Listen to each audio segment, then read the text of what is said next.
I am live. How about that? Oh, there you are. Oh boy. Wow, you guys piled in here. Thanks a lot. I was in the chat earlier. I saw John Larson taking the flag, numero uno. Since then, holy cow, look at all you great folks. Lots of members here tonight. Thank you, members. Several mods. I can't scroll all the way to the top of the chat, but if I could, I'd find some links that I posted. I don't know if you can use those for your benefit or not. Lefty 3213A in the house with a $1.99 super sticker, red arrow pointing downward, exclaiming, "Here." Welcome, Lefty, and thank you so much for the $1.99 super chat. Again, welcome, friends, new faces, old timers. See if there's any. We got some new people in here. We got new people that need to acclimate to the community tank. Fish Room Fever's here with, oh wow, James. We got big things in the pipeline, don't we? It's going to be fun. Now who's the fire? You are. Jessica Spade's here. She's a member. Welcome, Jessica. Also a River Life art collector. Glad to have you on board over there too, Jessica. Otter Creek Aquatics. Looking good with that blue wrench. Welcome tonight. Who else we got? Moonstone. Hey, what's going on? You member, you. Looking for wrenches and koi. Mods and members getting some recognition here.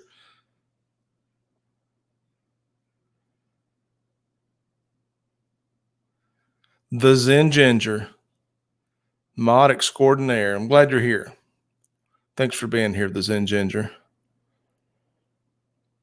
Lefty is now also a member. Congratulations. Welcome to the Sustainer level. It's the only level we have here on memberships. Memberships are live. You can check the button below the viewfinder that says join. You can learn about being a member. You'll get that cool icon. You'll get some behind the scenes stuff every now and then.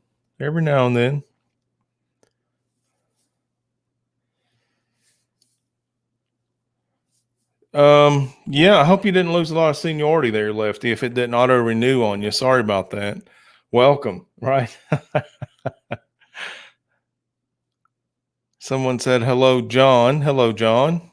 John Larson, tonight's winner, taking the flag first in chat. Chattanooga Ed's here with the wrench.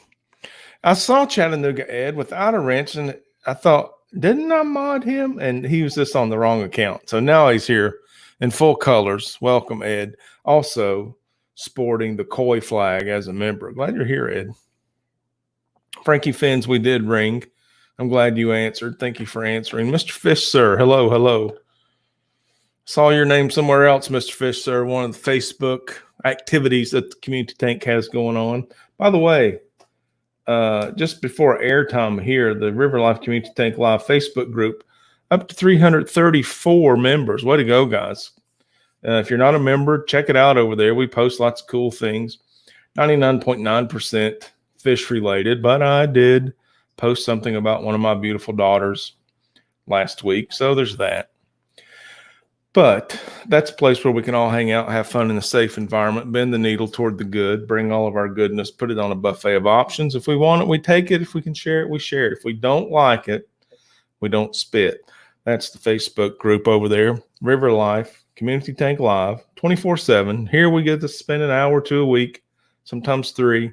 But over there, it's 24/7. So think about joining us over there at the Facebook group, River Life Community Tank Live. Glad to have you. Look forward to seeing you there. We have a lot of fun over there.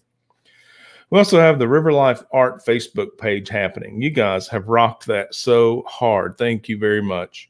263 likes, 273 followers. Amazing. You guys are awesome. I really appreciate that. We've got some art chats going on over there every Friday at about 12:30. Leads right into an art auction. Now, The art auction just has a life of itself. It's organic. It grows. We start the bids typically. There are some exceptions. We start the bids at $10 per original art piece, and that includes free shipping in the continental U.S. If the bid goes to $15, we throw in a free easel for your miniature art piece. Now, Chattanooga Ed's dropping $5 with the Sushi Kamikaze Fox. That's a cool sticker. Thank you for looking that up and sharing it with Ed. I appreciate it. Check out the Chattanooga Ed channel. That guy's growing like crazy. He is the co-host of along with Fish Room Fever, who's also a member and a mod here, of the Nocturnal Feeding Show. And is that coming up later? Somebody post that link. Let us know the next time Chattanooga Ed channel is hosting the Nocturnal Feeding Show along with James from Fish Room Fever. The River Life Art Facebook auctions for original pieces of art start at $10. That includes free shipping in the U.S. If they go to $15, you get a free easel, except lately we've been giving away a free easel while supplies last with every piece of art sold, because our renewing member here, Lefty3213A, sent me a bag of easels. I'm just passing along the goodness. Thank you again, Lefty. Let's all thank Lefty for the three free easels in the art auction. And we're selling dozens of little pieces over there. And I used to say, it was just for fun, nothing too serious. Then a couple pieces got pretty serious. So occasionally we'll have some pretty serious pieces come across the block, but hopefully there's something for everyone. I've started doing some plein air painting, some landscape painting, just out there looking at it with the bugs and the heat. I'm kind of digging that on the small panels. Lots of abstract art, various sizes, mostly canvas panels. Every now and then we get a stretched canvas piece, and we do have the River Life art on display. My show is now hanging at Spark Plaza, Johnson City, Tennessee, and it's called Rack Cross Endorsed by Nature. And I invite you to the River Life Art Facebook page so you can sign the guest registry. We opened the guest registry where you just leave a comment on that post, and that is, in fact, signing the guest registry, because this is an online art show. Due to our social situation, we're just exercising some smartness, and we're doing this online, and you can sign the virtual guest registry. And the link in that post is to the video, the YouTube video of the actual art show, the art hanging in the gallery space, which the gallery is perfect for this work. It was a really nice fit for the collection. I hope you'll check it out and enjoy it. And if you don't mind, hit that guest registry for me. I would appreciate that. So there we go. There's a little bit of business taken care of. We got some links going up over here now. Thank you, the Zen Ginger, for doing that. You can find the Facebook group and also the River Life Art Facebook page, where you can check up on these activities we've been talking about. Oh, we got 32 here tonight. Wow, guys, thanks for coming out. It's been cloudy here all day in East Tennessee, foothills of the Great Smoky Mountains. Beautiful Mountain Home, Tennessee. Not a lot of sunshine. Temps were back up. No, I'm not kidding you. 2 days ago, it was so cold. It was in the 40s. I should have never put those tubs out. I mean, that just brought cold temps back in the 70s today. Okay, that's just where we need to stay. We got to get some more fish in those tubs. Got to get some content in the can so I can edit a video to share with you guys. And I just need for those temps to stay in the 70s. Is that too much to ask? Late May? Where's Moonstone going to be? You're welcome for the info, Moonstone. That's why I'm here. John Larson, I concur. Zen is awesome. No doubt about that. If anyone doesn't know that, let me confirm that for you. Okay. The Nocturnal Feeding Show is next. There's a link posted by Fish Room Fever. Both Fish Room Fever and Chattanooga Ed will be there at least. Jess Shrimp Granny is in the house, but she has to be right back. We're going to miss her while she's gone, but we're glad she's tuned in. Lefty says, don't feel bad down there in Tennessee, Rack, because it's crazy weather back and forth all over the eastern seaboard. Yeah, it's been and you know, I remember this from last year. It was cold and then it was scorching hot. Like there was no middle season. There was winter and summer. And this year's shaping up kind of like that. I'm not really complaining. Whew, John Larson says topped out at 104. Wow, but now it's cold again. Well, there you go. Same all over. South Georgia is where Jessica Spade is reporting from, and she'd like to get rid of some of that heat. I spent a few days in South Georgia down there. I paddled my kayak across the Okefenokee Swamp. Took me about 3 days, 31 miles. There were little docks built right on the swamp, right on the waters. Pull your kayak up, pitch tent. It was pretty nice. An alligator attacked me at mile 16.5. Mile 16.5 of a 31-mile trip. Do the math. You're going to keep going? You're going to turn around? It was a little bit spooky. I won't lie. Big alligators everywhere. The whole swamp carpeted with alligators. I mean, you get in those narrow channels, you're outnumbered. They stretch across the whole canal. And basically, you start aiming your kayak. You see their eyes just above the water, and then they go under the water. And so, well, they're not where they used to be. They were there. They're not there. So I'm going to point the kayak where they were. So you end up start paddling toward where you just saw an alligator. And you just feared that bump on the bottom of the plastic kayak. You ever been in a kayak? I mean, you're below the water line, okay? That thing sits flat on the water, then you get in it and it submerges a little bit, and your waist is under the water line. Anywho, I was younger then.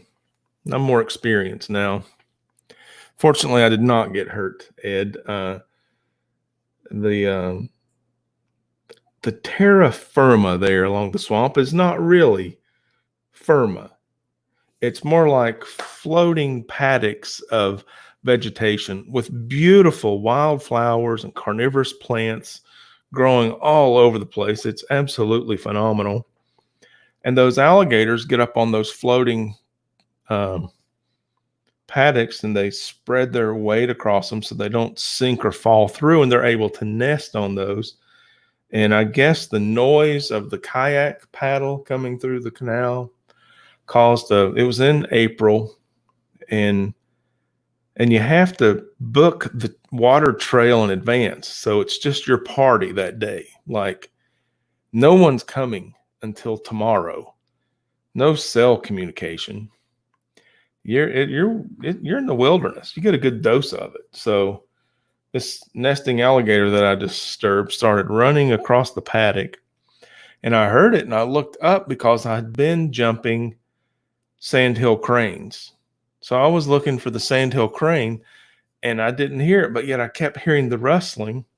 And so just as my kayak was coming very slowly, there's no rush. It's not a race. You're just taking in all the nature.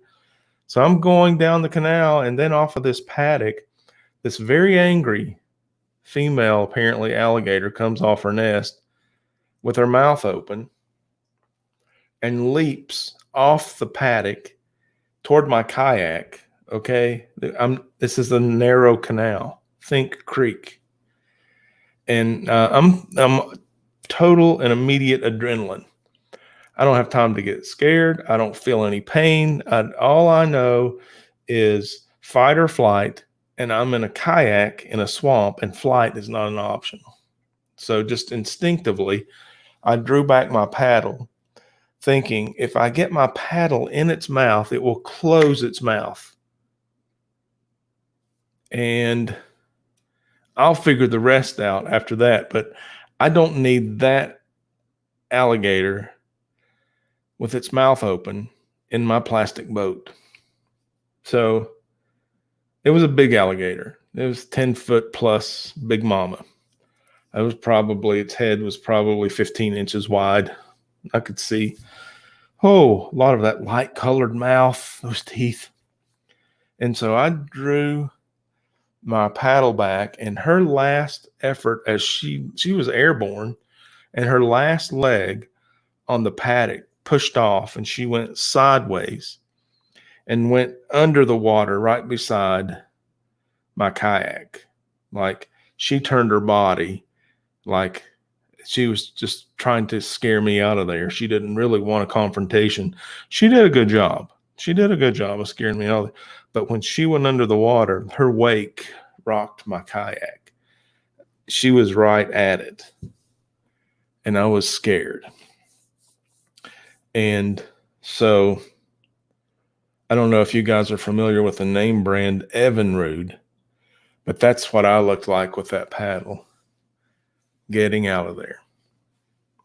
I was churning up the swamp, and I didn't stop for a little while to catch my breath with thoughts in my head. I just got attacked by an alligator. And I'm halfway through this trip, and there are alligators in every direction that I look. And I just wanted to be nice to the alligators, and I wanted them to be nice to me. Unfortunately, that was the only occurrence. 31 miles, one occurrence. But that's my South Georgia story. Bob Kaler's in the house, welcoming Funk. Oh, Funk's in here with this capital letters, yelling at everybody, tapping on the glass of the community tank. I'm trying to tell a very calm story about getting half eaten by an alligator in a swamp in South Georgia, getting my zen on. Bob Kaler says he used to catch baby gators on topwater lures too frequently when he lived in Florida. You know, baby alligators make a noise. And if you make a noise like a baby alligator, mama alligator will come and see what's up. I don't recommend you do that, but I hear it's a thing. Science gal, what is going on? No, don't be sorry. It was a time of my life. Are you kidding me? I was bird watching and plant watching and just doing my thing, you know, setting that tent up every night, listening to the barred owls. And oh, here's the thing. So the mammals would come out to your campsite every night, bears and raccoons. But the bears really didn't bother you. It was a good incentive not to leave any food out, kind of clean up anything with food scent on it. But the raccoons, the raccoons, on the other hand, they would scratch your tent like they were coming in. You had to keep a paddle by your sleeping bag to slap the side of the tent, scare the raccoons away, or they'd try to come in. They weren't afraid of anything. Phil Emerson, Soapbox Debris, says, yeah, they like hot dogs with peanut butter. I believe it. I believe it. Yeah, Funk's on the bank of the water yelling at him, get him, get him, get him. He's a slow old man. You can catch him. Get him. GRB Aquatics, 1980s movie, Southern Comfort. Anyone remember that? I don't, but it sounds like my kind of reel. You know what I'm saying? Punchy Paints is here. Honda Civic. What's up, Rack? Got here late, but I made it. I'm so glad you did, Honda Civic.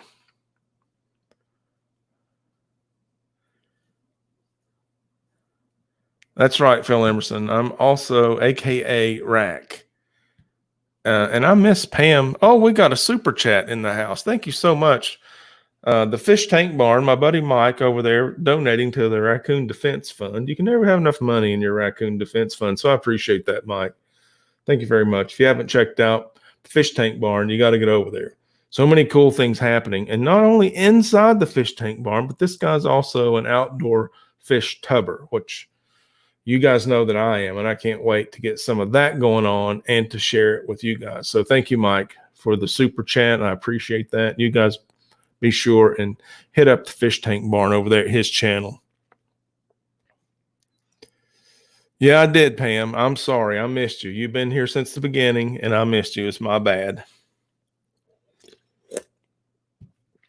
Science Gal Aquatic says, love camp kayaking, but always one eye watching out for snakes, another eye on the kiddo. Yeah, there's a lot to watch out for over there on the swamp. I concur. Lots of fun, though. Do it carefully. Be safe. Got chats all over the place. I really appreciate you guys being here. It's been a minute. Good to see you guys.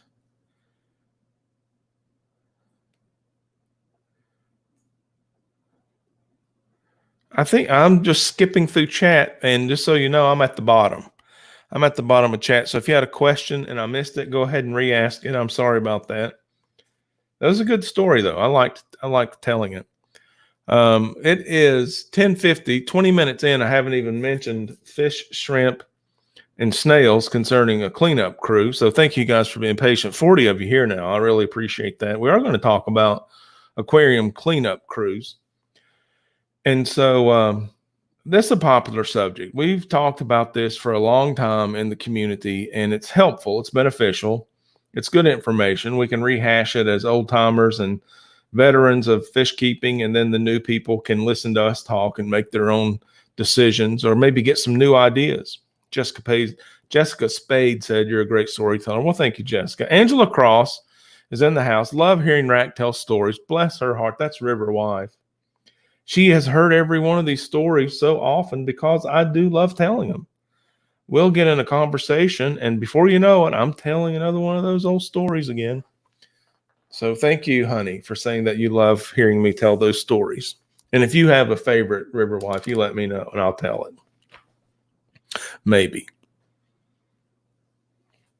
Okay, let's see. Am I 53 yet? Bless your heart. Bless your heart, Phil Emerson, Soapbox Debris. You are a kind soul. Thank you so much. Oh, yeah, I was going to do some shrimp, then I forgot. Okay, so out there in the old fish room, which was dismantled in a recent move, reconstructed in a, fish went in every direction as we downsized. It appears as though we're about to downsize again. Not really downsize, more so consolidate. Yeah, that's what we're doing. We're consolidating. And so I had some shrimp and some snails and some guppies. By the way, did you know the live bearers are pretty good on a cleanup crew? We don't recognize that very readily because I don't hear a lot of people talking about it. If a lot of people do, because I tend to feed my live bearers to get the most beneficial growth. Usually that's faster, bigger, and color. I'll feed the color enhancing foods, and especially fry. 3 or 4 feedings a day. Good water quality. Changing the water often. But if they're not overfed or power fed or even well fed by us, those live bears are really good algae eaters. So I had those guys in the fish room and thought, well, I've got a cleanup crew amongst others. I've got some yo-yo loaches out there that those guys are crazy. I love those fish, but they root around the bottom all day long. And then if they see me over there, they're in the tank with some female guppies. And the female guppies just go crazy when the food god walks by, I shall feed thee. And so these yo-yo loaches have decided to act like a guppy. And instead of waiting for the food to fall and get guppy leftovers, which is the way their body plan, their mouth's on the bottom, their body plan, it's beneficial for them to feed off the bottom. No, they come to the top and they go inverted. I mean, like Maverick in Top Gun, I was inverted. And they eat food off the surface. They're surface surfing for food with the guppies. It's like, oh my God, they think they're a guppy. This is the craziest thing I've ever seen. But anywho, also a pretty good cleanup fish. But to be honest with you, I didn't have a picture of them. I don't have a good picture of my yo-yo loach, so I didn't use it in the thumbnail, and it didn't make it in the title. In the title, it says shrimp versus fish versus snails. I got no problems with no snails. Now, I don't prefer the pond snails, and the mystery snails are more of pets, and the nearite snails, they get out of the tank and all over the place, so Not super fond of them. Assassin snails, if I ever need them, I'll use them, but I don't ever need them. But the ram's horn snail and the trumpet snail are what I keep, and I can't get enough of them. I just love having them. I put them everywhere, and they just go to town. They just go right to town all over the place. I love letting a little algae grow on a pane of aquarium glass and then seeing the snail trails as they wind through it, just scrubbing away, eating a little bit of that algae. It's pretty cool. Angela Cross says, "Hey, Bob, Coolie Kev's here. I got a Coolie Loacher 3 out there too." Coolie Kev says, "I was going to make a aquarium, but I found a beat up 55 tank for $20. Now I have to wait for the weather one." Well, I mean, that's understandable. 5-gallon aquarium, 55-gallon aquarium. Every day, bro, get the 55. 55G was a good call. Way to go. Danger zone.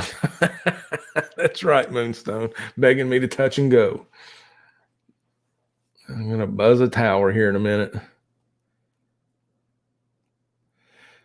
Yes, Jessica Spade. Angela Cross noting that your post on the Community Tank Facebook page was awesome. Love your setups and your orchids.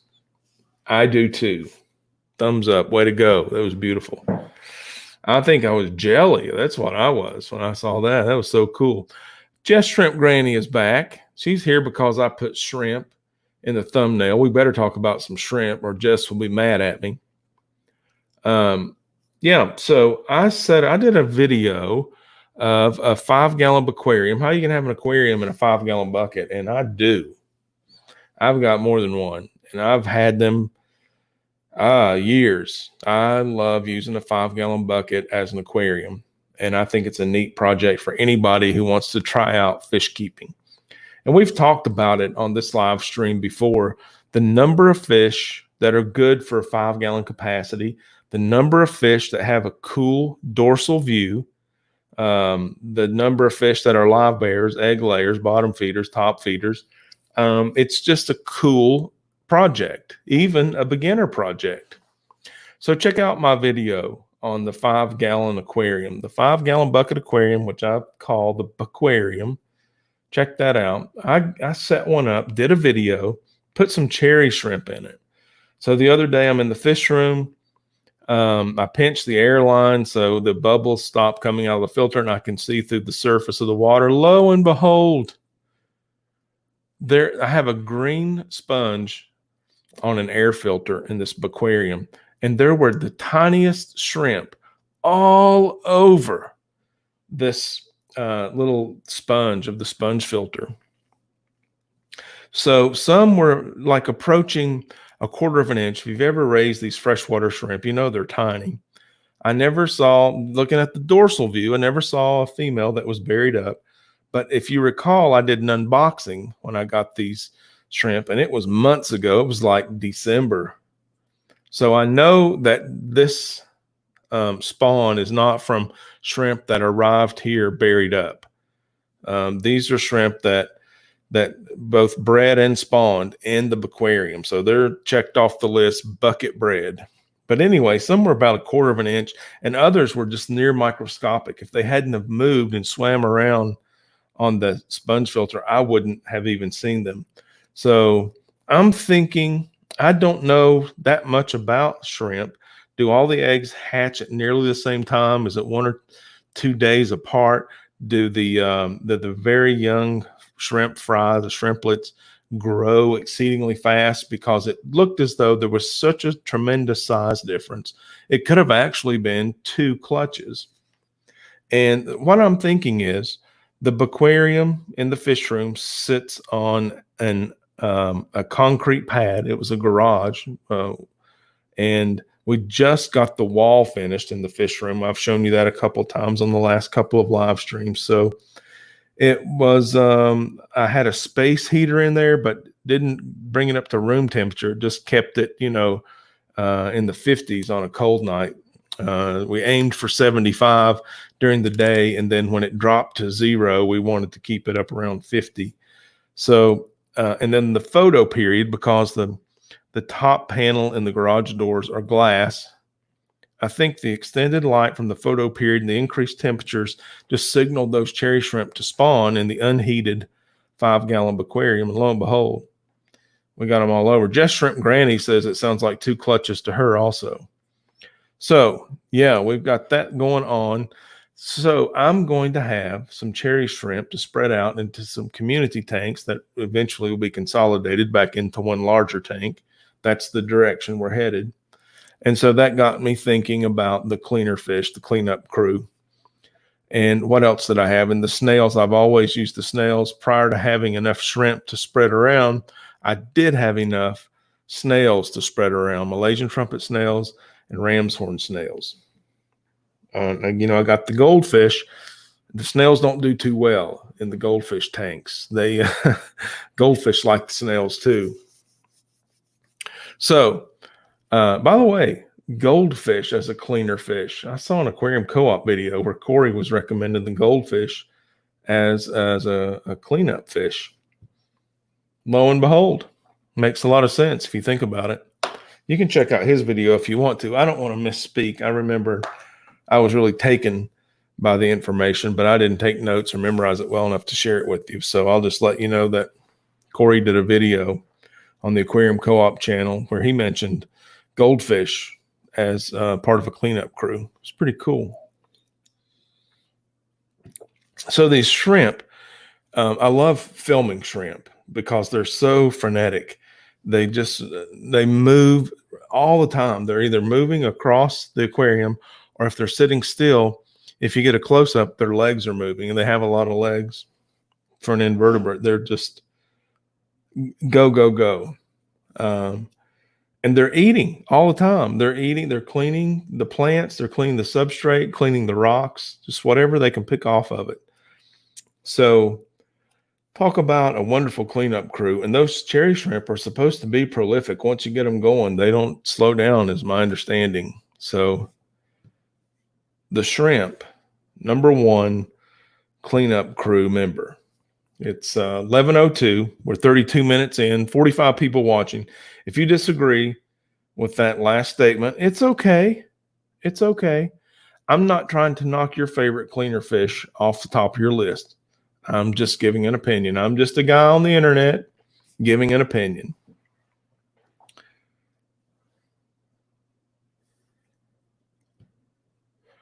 Now, see this. I've got to get caught up in chat. It was 2 clutches. That's right. Got the nocturnal feeding coming up next. We're going to stay tuned for that. And then Jess Shrimp Granny says, maybe even more you probably didn't see. Well, I'll let you know. It's about time to start spreading these guys out into other tanks before they get reconsolidated into a large tank. So I'll get a head count and I'll let you know. John Larson says, goldfish are good sand and gravel movers. Boy, I know that. They're like a dump truck. They've moved the gravel out of my beautiful Asian cookware that I had plants in. The plants are doing great, by the way. If you haven't seen that goldfish tank, 75-gallon goldfish tank series, it's a good time to go watch that. Look how beautiful those plants were. And we were concerned, oh gosh, you're getting a goldfish tank with plants. I don't think that works. These plants, they're too big for the tank now. They've grown to the top. They're growing across the top. A couple of them have pads. There's the banana plant with large leaves, and there's one of the, what's the common bulb you get, and it grows, it's one of the lilies. It's like an aquarium lily. Huge pads. I mean, bigger than my hand pads. Like they're seriously blocking the light from the bottom of the tank now. So the plants have done well, but they're planted in those Asian cookware bowls with gravel, and the goldfish all day long. They go to the bowl, they get the gravel, they move it out of the bowl. Just like working at the gravel mine all day long. So now I've got some roots exposed, and I used to have very nice, shiny granite tile that the bowl sat on. Now you can't see it. It looks like just solid gravel because the goldfish are just moving gravel all day. Yeah, along those lines, the geophagus are also earth movers, and they're pretty good as a cleanup crew. They keep that bottom stirred up if you get the right size aquarium, the right environment from them, they'll help keep your substrate clean. Dwarf aquarium lily, thank you, the Zen Ginger. Thank you so much. That's exactly what it is. Yeah, and I happened to get mine. The Zen Gingers posted the Aquarium Co-op cleaner fish video there. Good info. And I happened to buy my dwarf aquarium lily bulb from Aquarium Co-op. Great selection of plants. I've ordered plants from them several times. Always top notch, wonderful customer service. I don't have anything negative to say about Aquarium Co-op. I have several good things to say about them. Fair price, good customer service, including excellent packing and fast shipping. That's my feedback. Every time, bro. They got some really cool air filters that Corey's designed himself.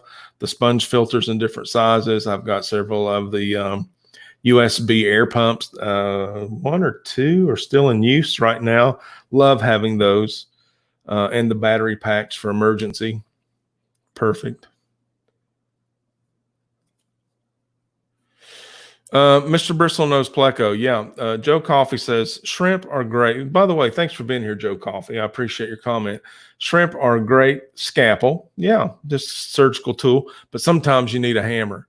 Bring in Mr. Bristlenose Pleco. Absolutely. When we get over to the fish side, I mentioned the guppies because I had a pretty picture of one. I put it in the thumbnail. I wasn't lying. They're actually a good cleanup crew member. However, Bristlenose Pleco, you need in your aquarium. They don't get very big. They're not rambunctious, but they will eat some algae. That's a good one. That's a good one to have. John Larson, yeah, that's the counterpoint, John Larson, with the goldfish. They're great poopers. So the cleaning they do gets messed up. Yes, I concur. However, there are other fish that they can assemble with that can help take care of that as well. So, yeah, there's balance, counterbalance going on there. Yeah, watch the video. See what Corey has to say. I agree with what he had to say. I like it. Kaler's Aquatics chiming in. Bob Kaler is here as a member tonight, too. Thank you so much for your membership, Bob. And he's also a mod. I don't know if I recognized you earlier, but, man, you deserve it. So there you go, and thank you very much. Cooley Kev. Oh, the cleaning they do or the cleaning they do. The cleaning they do is good cleaning. I got some Cooley loaches out there, man. I love them. I got a black Cooley loach only because I couldn't find the regular one. I think the regular ones are really cool. Yeah, okay. Shrimp scalpel. That was good, Joe Coffee. I like the way you made that analogy. Mm-hmm. A surgical tool and the pleco, then a hammer doing the heavy lifting. Other fish, you guys, let's talk about some other fish. We got the pleco, we got the guppy and the liebearers. I've mentioned a little bit about the loaches and the snails. What do you guys think about the snails? Fish Whisperer Miles, welcome aboard.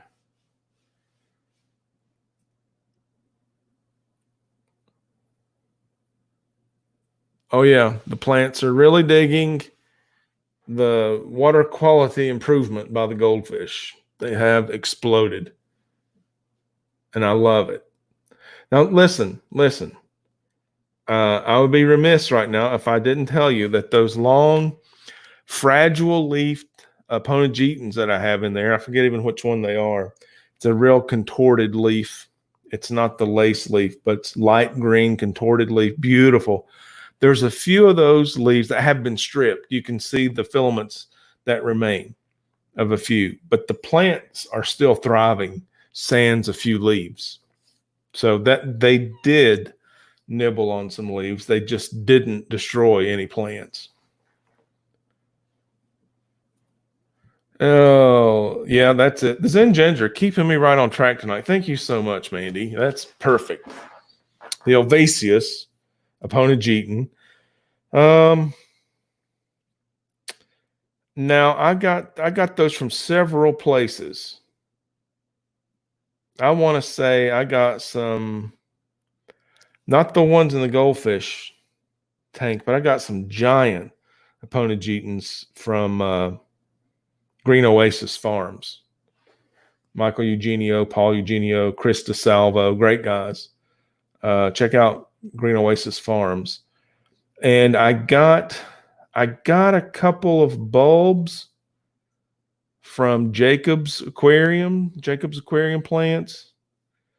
And I think I got a couple of plants from Aquarium Co-op. And I even got a bulb from PetSmart. So I picked up, I don't know, 8 or 10 of these plants, grew them. And then when it came time to set up to 75, I did have several that were the right, at the time they were installed, they fit perfectly. They look wonderful. Watch the video series. Now it's like stalks and the leaves are all up on top of the water. If you've ever had Val or jungle Val, it grows to the surface and doesn't stop. It just keeps growing, just makes a turn and grows across the surface. Pretty cool. Zen Ginger, faster than lightning with the Green Oasis Farms link right there for you guys to check out. Puffers and eels. Fish Whisperer Mile says puffers and eels. I've kept the pea puffers, which are adorable, and man, did they clean out your snails. You want rid of your snails? Drop in a pea puffer or two. Snails be gone. Not sure what else they ate. Eels, I don't know. Not experienced with the eels. Be a good one to put on the list, though. I'd like to try an eel. Some of them are really attractive. I like seeing them. Joe Coffey says that river life, you mentioned your yo-yos. One of mine has started fading in color quite a bit. Should I be concerned? Well, I don't know. I've bought 2 River Wife. We were at a fish tubers meetup in Knoxville, Tennessee. So many wonderful people there at a great local fish store. She saw these fish, fell in love with them. And so we're wrapping up. We're getting ready to leave. I've got some things on the counter, and they rang it up, and I grabbed my bag of dry goods and started out. And Kenny said, "Don't you want your fish?" And I said, "What fish?"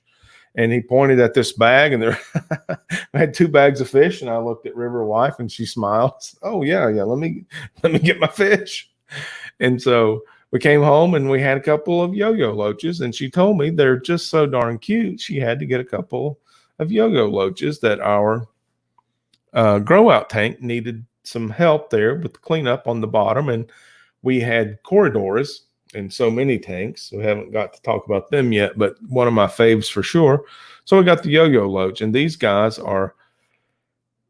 they're the prettiest yo-yo loaches I've ever seen. They're that really, it's a solid tan, beautiful color with the near black striping. If not black, it's very dark brown, rich, wide bar, and I swear it looks like it says yo-yo, just written on them, the way they're marked. And so I've got them in perfect health. They've stayed healthy. I've not seen one get lighter in pattern. I may have heard other people talk about their yo-yo loaches getting lighter in pattern, and I've also seen variations in the color patterns: thin line, wide line, gray to tan. So I know there's a lot of variation. I think I've heard people talk about them, individual fishes varying. I've seen other fish get pale and get dark, and it's usually not a problem. I mean, if you think about breeding dress for some male and female fish versus non-breeding dress, there's a color variation there. So I would definitely take a noticeable coloration change. Obviously, you're paying attention to your tank as a watch signal. You've definitely been signaled to watch. Is it feeding? Is it behaving normally? Is it being picked on? Is it isolating? Look for other clues. I wouldn't get particularly worried until you see any other clues. Check your water parameters. I mean, even though you know where they are, go ahead and check them.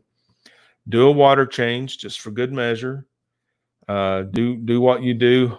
Go on full alert and monitor. I hope everything's okay. Hard to tell for sure with just a coloration change, but it's good that you noticed. I can tell you're the kind of person that you're on top of things that's going on in your tank, and that's cool. So kudos to you and good luck. Keep us posted. And if someone has something they want to add to that, feel free. I'm not the I'm the only authority. No one else can speak. We are a community here. So let's try to give the best advice we can and learn from each other.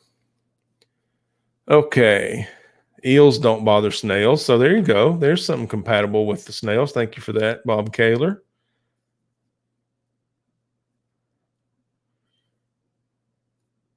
Okay, yeah. So that was to Joe Coffee. GRB Aquatic says, I'm sure I have a ram's horn snail in my betta fry tank. They eat the fry poop, and the snail poop is much easier to clean up. It's easier to see. Well, that's a wonderful idea. Thanks for sharing, GRB Aquatics. So, if you guys don't know, those betta fry are incredibly tiny. So, when you find something small enough that you can feed them, if it's not infusoria, which is alive, it has to be cleaned up. And it's so difficult to clean up food debris when those fry are so tiny. You end up removing fry, hurting fry, scaring fry. So that is a really good, I'm going to call that a hack. That's a good tip. Use snails for betta fry rearing because they help clean up the fry food that is extremely tiny. Way to go, guys. Way to share good stuff. It's 11:16, 43 people in here still watching. We've been at this for about 46 minutes. We're talking about fish cleanup crews, shrimp versus fish versus snails. And we've had some good, not just my stories, but also your stories are talking about the community element of the tank, what works with what is a good cleanup crew member. And it's not just fish. We've talked about snails and shrimp and fish. One of the plecos that got mentioned was the bristle nose. And there's so many small plecos, and I think they're going to do the same thing. One that we haven't mentioned is the autosinkless, which I do use on the reg. The autosinkless, in my opinion, is the best algae eater off the side of the aquarium glass. If you've got algae on the glass, put the autosinkless in there. He's not interested in hiding behind the heater all day long, and you wonder if it comes out at night or not. He's working all day long. So put the autosinkless in there. Even if I had a pleco, I'd still use an autosinkless if I wanted to. And then the corridors. My favorite is the Julii. I kept a small school Julii, about 5 or 6, I think, and 4 of the Swartz that look like an oversized Julii. So fun to watch. They're a little shy. The Swartz were really shy, and I think the smaller Julii were just kind of following their lead. And it's like, well, they're hiding. We'll just go over here and hide with them. They weren't really hiding. They were just patrolling a less visible part of the tank, the back of the tank. And they stay pretty much on the bottom. But they're such fun fish. I love those guys. So corridors definitely on my list. I think the stirby are incredibly popular right now. And they're similar to the Julii in appearance. Basically a white base with black spots and maybe a black fin or two, maybe a black stripe across the eye. And then, corridors, the skunk corridor, the panda corridor, they're all cool. Salt and pepper corridors. I think Otter Creek Aquatics was in here earlier. I think he's actually bred the salt and pepper. He actually had fry in his tank. Jeffrey Watts says, at River Life, how do you feel about bladder snails? They're multiplying like rabbits in my tanks. I'm not sure exactly what the bladder snail is. Is that like the pond snail?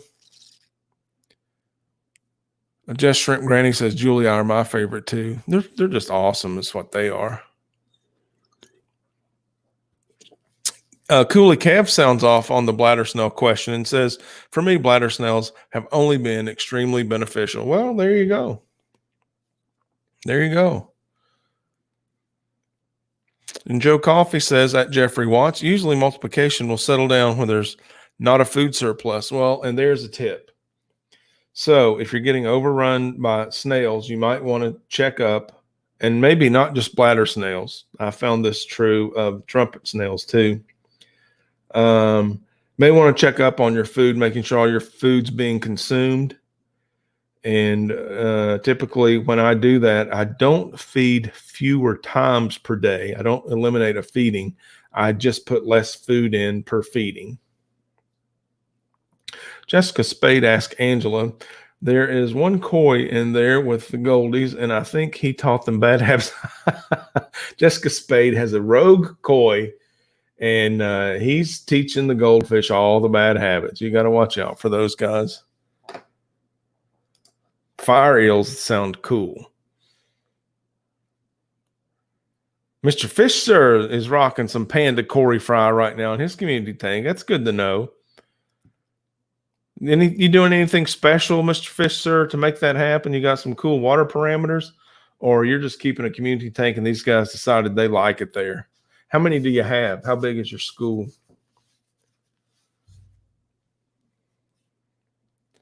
Lefty 32138 says bladder snails, in my opinion, are like the ram's horns. Well, ram's horns you saw in the picture are friends of mine.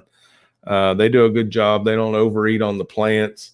They do that surface surfing again, you know, where they go inverted and they just ride the surface tension of the water. It's pretty cool to see every now and then.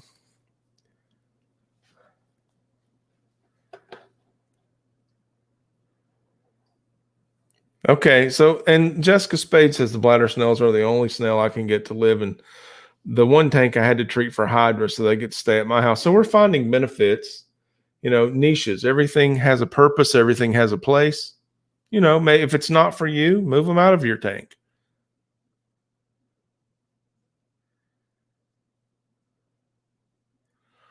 Yeah, I'm glad to know that people are having good things to say about the bladder snail. And yeah, congrats is well deserved by Mr. Fish. Thank you, GRB, for congratulating Mr. Fish, sir. Auto cats can also clean plants as well. Oh yeah, plants, gravel, rocks, hardscape, sticks, sides of the glass. Tubing. You got tubing in the tank. Yeah, put bases for decor. I'm not kidding. I had a 29-gallon aquarium outside one time. I lived in a different state, and I had some very young bluegill in a tank, and it before it turned to green water, this tank just like sheeted over in direct sunlight with algae. And I got a few 29-gallon, mind you. I got a few auto sinklets and put in there, and it was like I had scraped the glass. And those auto sinklets were fat and in heaven. It was so much fun. They were in very warm water and so much algae. It was just like every day they looked forward to waking up and doing their job, which was eating more algae. It was pretty cool. Yes, and I've demonstrated in our fish room for River Wife how the auto sinklets take care of business. And yeah, she comments there, it's amazing how well the auto sinklets clean. We did have an aquarium that had some algae growing. I don't mind the algae so much unless you're going to do a video or show it to somebody, and then visibility is important. But it does appear messy and dirty. So rather than clean, you know, the mag cleaner, rather than scrape off the algae, I said, watch this. And I got an auto sinkless and put in the tank that was having some algae. And the next day it was like half gone. And 2 days later it was clean. She said, do you promise you didn't clean? I said, nope, wasn't me. It was that auto sinkless. Catters Aquatic says, autos are my cleanup crew with a blue steel apistos. Great job. There you go. There you go. Okay. So there's a combination of fish, autos and apistos. All right. That's almost a mic drop. And then what? You got beautiful fish. You got active fish. You got fish that are out and about where you can see them. Showy even at some times. So wonderful, wonderful combo right there. Now, the thing about the shrimp is you got to be careful what you get in the water with them. It's hit or miss sometimes. Sometimes different fish will be okay with shrimp, and the same species with shrimp in another place, the shrimp aren't going to do well. So you know, there may be a risk there if you're going to mix and match the shrimp and the fish. Now, the Amano shrimp, which are outstanding algae eaters, they're a little tougher, a little faster in my observation than the Neocaridina. And typically they're okay in a community tank. I mean, Takashi Amano, father of water gardening, not really, but he's revered for, bringing new aquascaping techniques to light and popularizing them. And that's who the shrimp's named after, because he used them in all of his tanks. He sometimes sparsely planted the tank knowing it was just going to grow algae faster than he could get ahead of it. So he put in shrimp, and this Amano shrimp is the one he chose because it did such a good job. Shrimp are awesome. Fish are awesome. Snails are awesome. We've talked about a bunch here tonight. I appreciate you guys being here, chiming in. It is 11:25, 42 of us still hanging out. And we've got to start wrapping up here because we're going to go over to the Nocturnal Feeding Show on Chattanooga Ed channel, featuring Chattanooga Ed and Fish Room Fever, both moderators here in our chat, doing a great job, as are the rest of the mods. Thank you guys so much. Angela Cross in there just modding like a wild woman. Kaylor's Aquatics, the Zen Ginger. The rest of you that I've mentioned, thank you so much. But we are going to head on over there to the Nocturnal Feeding in just about 3 minutes.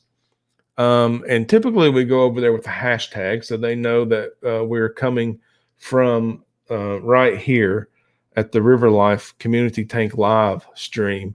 So let's do a hashtag tonight as we invade the Nocturnal Feeding. We're just going to go over there and bust the doors down, charge right in like we own the place, and start commenting in the chat with this hashtag. We're going to go with